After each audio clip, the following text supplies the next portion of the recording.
So it's raining already, guys. We need to put this one in the house.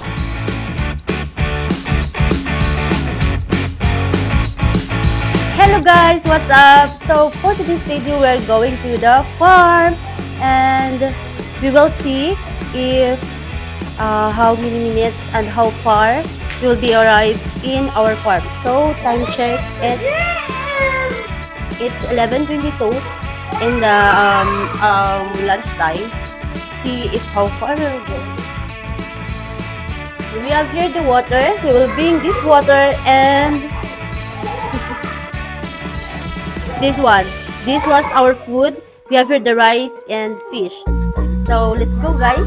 I'm ready to show my world to all of you. I'm ready to show my world to all of you.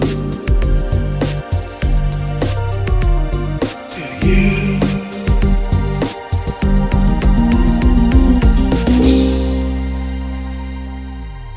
So this will be our attire. Look at us. Here are the kids. Dali, pakita. Show them your attire. Yay! And this is my attire. And this is the attire of my little sis. Let's go.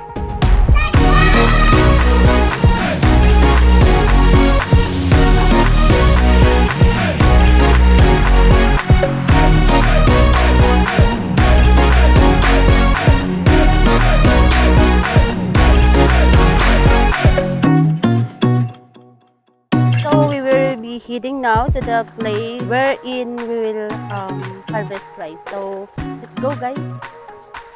Tadarala ko tubig. Tubig. See?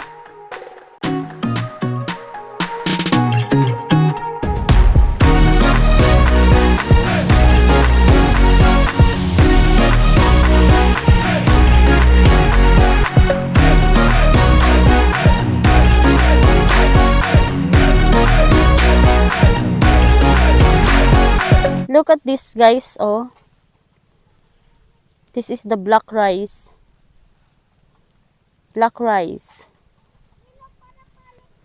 Kita na?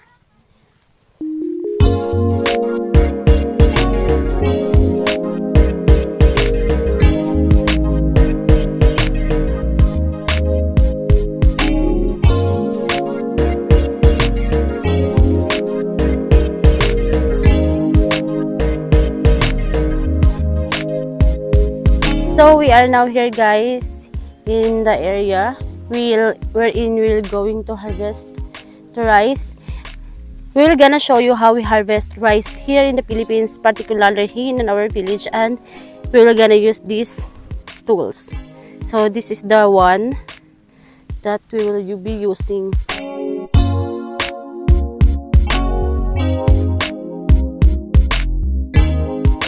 So this is my mom and this is my little brother. No, not so little because he's so big now. This is my run-fast brother and he already started harvesting.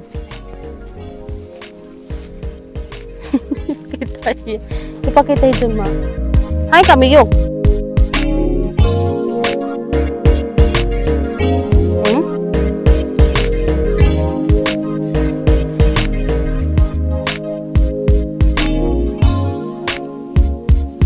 Tara, pakalihay li. So, dali. Kita ako. This is how we harvest rice. So, you need to grab this one like this, and then you will be using this one. Igara ni didi iday.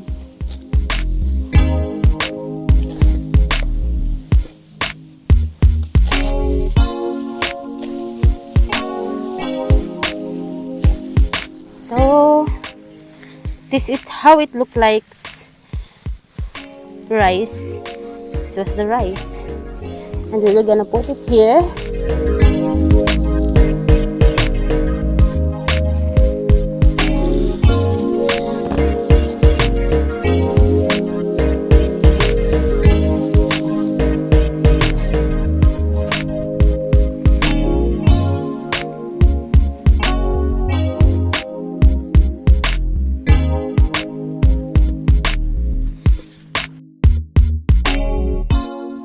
is my little sis. She will show you how we harvest rice.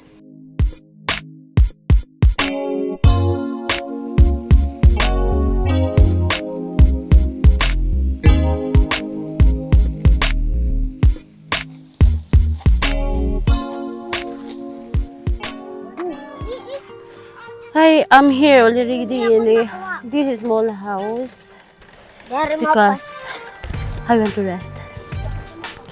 So tired. It's not so easy to harvest rice. There are many process before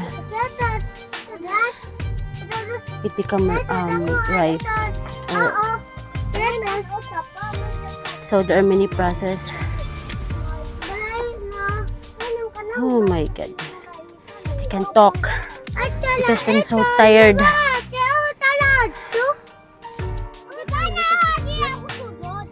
Look at this hair. So anyway guys, let's move forward. So I am here in our room here in the Philippines. So this is my room and I am doing this video. I am doing this video for my big brother who has a YouTube channel, and he's the one who's helping me to do YouTube, and I am doing my best, the best I can. I am doing the best I can. I'm still learning and everything is new for me guys. So I'm still learning.